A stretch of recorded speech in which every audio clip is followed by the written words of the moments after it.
2 ಸರಿ ಮುಖ್ಯಮಂತ್ರಿ ಆಗಿದ್ದಾರೆ. ನಾವು ಏನು ದೊಡ್ಡವ್ರಿಗೆ ಹಿರಿಯರಿಗೆ ಮಾತಾಡಬಾರ್ದು. ಅವ್ರು ಪ್ರಧಾನಮಂತ್ರಿ ಕುಟುಂಬದವರು.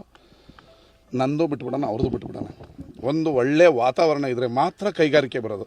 ಕೈಗಾರಿಕೆ ಮಾಡಿದವನು ನಮ್ಮ ದೊಡ್ಡಪ್ಪನೂ ಅಲ್ಲ, ಅವ್ರ ಚಿಕ್ಕಪ್ಪನೂ ಅಲ್ಲ. ಒಬ್ಬ ಉದ್ಯಮಿ. ಅವನು ಕುಮಾರಸ್ವಾಮಿ, ಚಲುವರಾಯಸ್ವಾಮಿ, ಡಿ ಕೆ ಶಿವಕುಮಾರ್ ಅಲ್ಲ. ನಿನಗೆ ಆ ಜಿಲ್ಲೆಯಲ್ಲಿ ವಾತಾವರಣ ಚೆನ್ನಾಗಿದೆಯಾ, ನಾನು ಕಾರ್ಖಾನೆ ಹಾಕಿದ್ರೆ, ಕೈಗಾರಿಕೆ ಹಾಕಿದ್ರೆ ತೊಂದರೆ ಆಗಲ್ವಾ ಅನ್ನೋ ವಾತಾವರಣ ಸೃಷ್ಟಿ ಆದರೆ ಮಾತ್ರ ಬರೋದು. ಈಗ ಡಿ ವಿಯಲ್ಲಿ, ಪೇಪರಲ್ಲಿ ಫೈಟ್ ಮಾಡಿಕೊಂಡು, ಕ್ವಶನ್ ಕೊಟ್ಕೊಂಡು, ಆನ್ಸರ್ ಕೊಟ್ಕೊಂಡು ಫೈಟ್ ಆಡಿದ್ರೆ ಯಾವ ಕಾರ್ಖಾನೆಯೂ ಬರಲ್ಲ. ಅದರಿಂದ ಇಲ್ಲಿಗೆ ಸ್ಟಾಪ್ ಮಾಡೋಣ. ನಾವು ಸ್ಟೇಟ್ಮೆಂಟ್ ಕೊಡೋದು. ನಾನೇ ಒಂದು ಹೆಜ್ಜೆ ಮುಂದೆ ಹೋಗಿದ್ದೀನಿ, ಜಾಗ ನೋಡಿದ್ದೀನಿ, ಜಾಗ ಕೊಡೋಕೆ ರೆಡಿ ಇದ್ದೀವಿ. ಒಳ್ಳೆ ವಾತಾವರಣವನ್ನು ನಿರ್ಮಾಣ ಮಾಡೋಣ. ಕುಮಾರಣ್ಣವ್ರ ಕೈಯಲ್ಲಿ ಶಕ್ತಿ ಇದೆ ಕಾರ್ಖಾನೆ ತರೋದಕ್ಕೆ. ಅವರು ಸುಮ್ಮನೆ ಇವ್ರಿಗೆ ಲೆಟ್ರ್ ಬರೆಯೋದು ಬಿಟ್ಟು, ನಾನು ಅವ್ರಿಗೆ ಅವರ ಅಧಿಕಾರಿಗಳಿಗೆ ಆಕ್ಸೆಸ್ ಇದ್ದೀನಿ, ಫ್ರೀ ಇದ್ದೀನಿ. ಅಂದರೆ ಅವರು ಬೇರೆ MLAಗಳ ಹತ್ರ ವೈಯಕ್ತಿಕ ಫೈಟಿಂಗ್ ಇರ್ಬೋದು, ನನ್ನ ಹತ್ರ ಇಲ್ಲ. ನಾನು ಅವ್ರಿಗೆ ಆಕ್ಸೆಸ್ ಇದ್ದೀನಿ. ನನಗೆ ಟೈಮ್ ಕೊಡಲಿ, ಇಲ್ಲ ಅವ್ರು ಕರೆ ಮಾಡಲಿ, ಅವ್ರ PAಗಳು ಯಾರಾದ್ರು, ನಾನು ಹೋಗಿ ಜಾಗ ಕೊಡ್ತೀನಿ. ಉತ್ತಮ ವಾತಾವರಣವನ್ನು ಸೃಷ್ಟಿ ಮಾಡೋಣ. ಮಂಡ್ಯದ ಯುವಕರಿಗೆ ಕಾರ್ಖಾನೆ ಬೇಕಾಗಿದೆ. ಮಂಡ್ಯದ ಯುವಕರು ಬೇರೆ ರಾಜ್ಯ, ದೇಶ, ಅಲ್ಲಿ ಇಲ್ಲಿ ಕೆಲಸ ಮಾಡೋದು ತಪ್ಸೋಣ. ಇಲ್ಲೇ ಕೆಲಸ ಕೊಡೋಣ. ಉತ್ತಮವಾಗಿ ಶಾಂತಿಯುತದಿಂದ ಅವರು ರಾಜಕೀಯವಾಗಿ 8,000 ಕೋಟಿ ಬಂದು ವಾಪಸ್ ಹೋದಂಗೆ, 25 ಕೋಟಿ ಶುಗರ್ ಸ್ಕೂಲ್ಗೆ ಬಂದು ವಾಪಸ್ ಹೋದಂಗೆ ಸ್ಟೇಟ್ಮೆಂಟ್ ಬೇಡ. ಏನು ವಿಶಾಲ ಹೃದಯದಲ್ಲಿ ಕಾರ್ಖಾನೆ ಮಾಡೋಣ.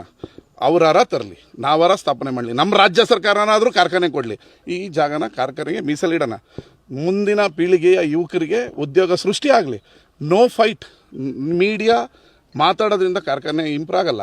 ಇದು ನೋಡಿ ಕಾರ್ಖಾನೆ ಮಾಲೀಕ ನಮ್ಮ ಹತ್ರಕ್ಕೆ ಬರೋದೇ ಇಲ್ಲ. ಇಲ್ಲಿ ಮಂತ್ರಿಗಳಿಗೂ, ಕೇಂದ್ರ ಮಂತ್ರಿಗೂ, ರಾಜ್ಯ ಮಂತ್ರಿಗೂ ಫೈಟ್ ಇದೆ ಅಂತ ಬರಲ್ಲ.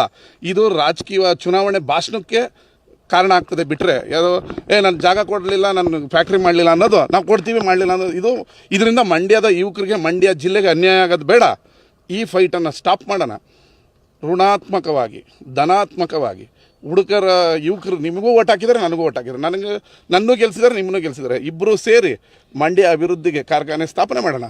ಲೆಟ್ ಇಟ್ ಬಿ ಕಾನೂನು ಪ್ರಕಾರ ಹೆಂಗಿದೆ. ನೀವು ಸುಮ್ಮನೆ ಲೆಟ್ರ್ ಬರೆಯೋದು, ನಾನು ಜಾಗ ಕೊಡ್ತೀನಿ ಅನ್ನೋದ್ರಿಂದ ಕಾರ್ಖಾನೆ ಬರಲ್ಲ. ಉತ್ತಮ ವಾತಾವರಣವನ್ನು ಸೃಷ್ಟಿ ಮಾಡಿ ಕಾರ್ಖಾನೆಯವ್ರನ್ನ ಕನ್ವಿನ್ಸ್ ಮಾಡಿ ಫ್ಯಾಕ್ಟ್ರಿ ತರೋಣ. ಈಗ ನಾನೀಗ ಜಾಗ ನೋಡಿದ್ದೀನಿ, ಕ್ಯಾಬಿನೆಟಲ್ಲಿಟ್ಟು ಕೊಡೋಕೆ ರೆಡಿ ಇದ್ದೀವಿ. ಕಾನೂನಾತ್ಮಕವಾಗಿ ಏನಿದೆ ಅದನ್ನು ಮಾಡಿ ಅಂತ ಹೇಳ್ತೀನಿ. ನಾನೇನು ಹೇಳ್ತೀವಿ, ಈಗ ಅರ್ಜಿನ ಅವ್ರು ಹಿಡ್ಕೊಂಬನ್ನಿ ಅಂತ ನಾನು ಹೇಳಲ್ಲ, ಯಾರು ಅಮೇರಿಕರು ಹಿಡ್ಕೊಂಬನ್ನಿ. ಬಟ್ ಕಾನೂನಾತ್ಮಕವಾಗಿ ಸಿಂಗಲ್ ವಿಂಡೋದಲ್ಲಿ ಒಂದು ಅಪ್ಲಿಕೇಶನ್ ಹಾಕಬೇಕು ನಾವು. ಯಾಕೆಂದರೆ ಇದು ಕೃಷಿ ಪ್ರಧಾನ, ಇದೊಂದು ನಿಮ್ಮ ತಲೆಯಲ್ಲಿರಲಿ. ಈ ಜಿಲ್ಲೆ ಕೃಷಿ ಪ್ರಧಾನವಾದ ಜಿಲ್ಲೆ, ಕೈಗಾರಿಕೆ ವಲಯ ಅಲ್ಲ. ಇಲ್ಲಿ 1 ಎಕರೆ 2 ಎಕರೆ 30 ಕುಂಟೆ ಅನ್ನ ತಿನ್ನೋ ರೈತ ಇರೋದು ಇಲ್ಲಿ ಯಾಕೆ ಸಿದ್ಧಪಡಿಸೋ ಜಾಗ ಇಲ್ಲ ಅಂದರೆ, ಇದು ಫ್ಯೂಚರ್ ಗೋಲ್ಡ್. ನೀವೊಂದು ತಲೆಯಲ್ಲಿ ಇಟ್ಕೊಳ್ಳಿ, ಅಗ್ರಿಕಲ್ಚರ್ ಫ್ಯೂಚರ್ ಗೋಲ್ಡ್.